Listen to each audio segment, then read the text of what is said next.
What are stamp missions, why should you do them, and most importantly, how can you do them best? Whether that's as fast as possible, as hands-off auto as possible, and also, how do you do it as fun as possible? I'd like to answer all of this for you. We're just about halfway through the month for these stamp missions, so you still have a good amount of time to finish them and get your rewards. And I can even help if you're viewing this last minute.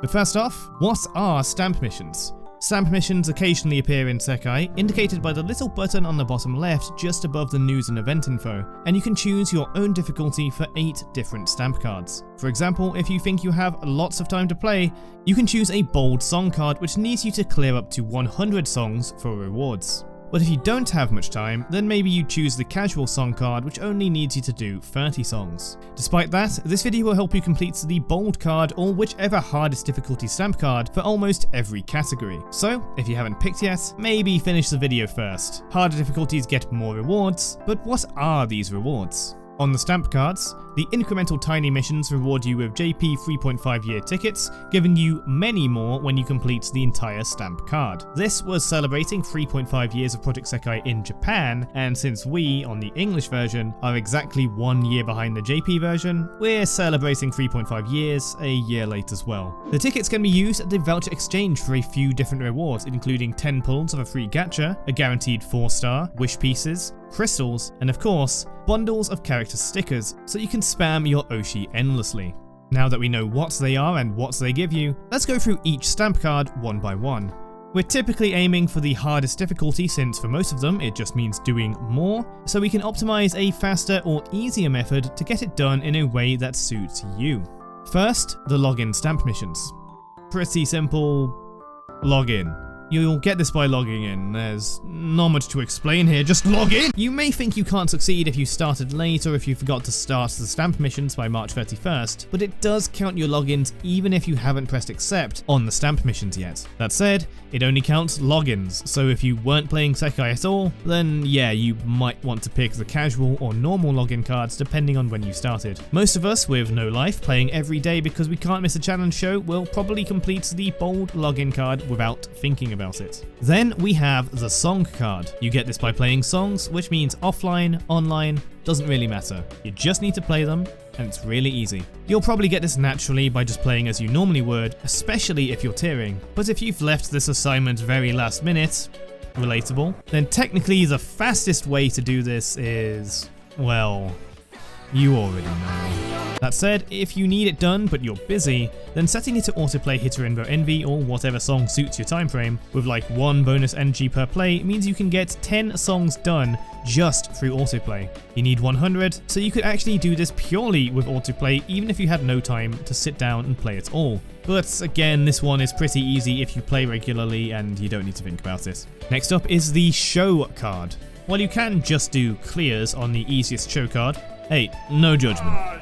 The casual show card also allows clears on autoplay, so good for you. This one is even easier than the songs card with only 50 shows required. But I don't think all of you chose the casual card, did you? Some of you chose all perfects. Man, good luck. Since you can't full combo or all perfect on auto, you're going to need to manually clear them. For full combos on the normal show card, many players will be able to just get this by playing normally if you're good at the rhythm game. But if you need to, you can step down to a low difficulty like hard, normal, or even easy to finish the stamp card with less stress. Once again, the fastest way will be to spam Hitorinbo Envy, and if you've been running challenge shows of Envy daily for years like me, then surely full combo isn't that hard even on expert.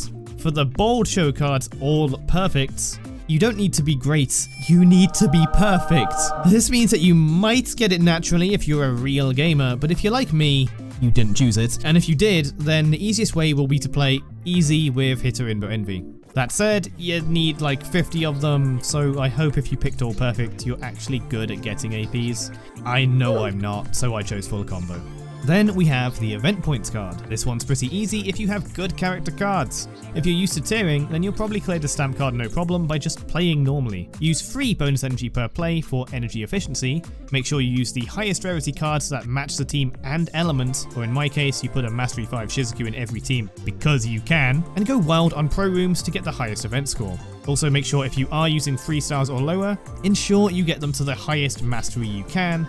and also level up their skills. Naturally, filling gaps in your work time or whenever you're busy with some autoplays will help a little, in which case make sure you're playing Melt on Master or Creation Myth on Expert, or Master if you have that, with 3 bonus NG per play on your autoplays.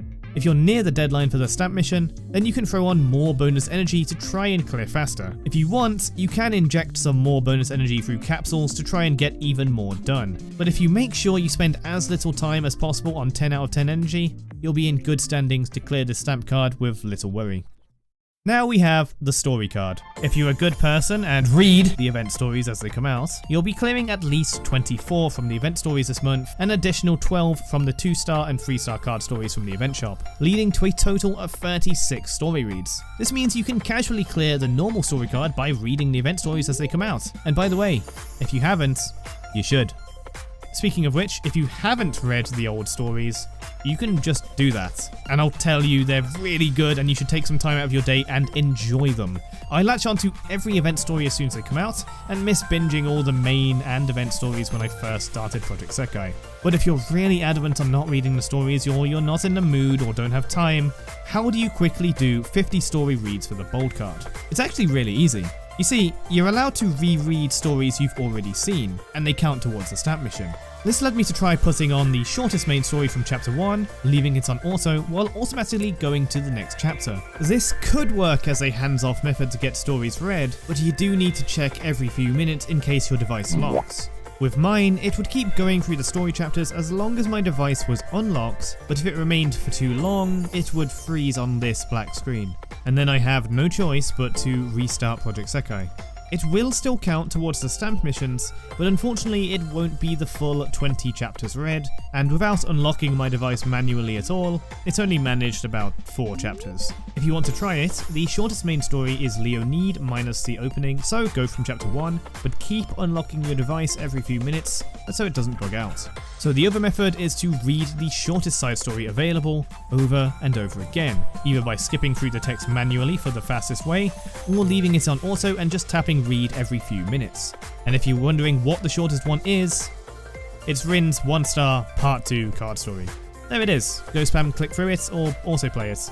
On auto it's like 2 minutes 30 seconds, the shortest by far, just like Rin. Next is Gacha and Shop.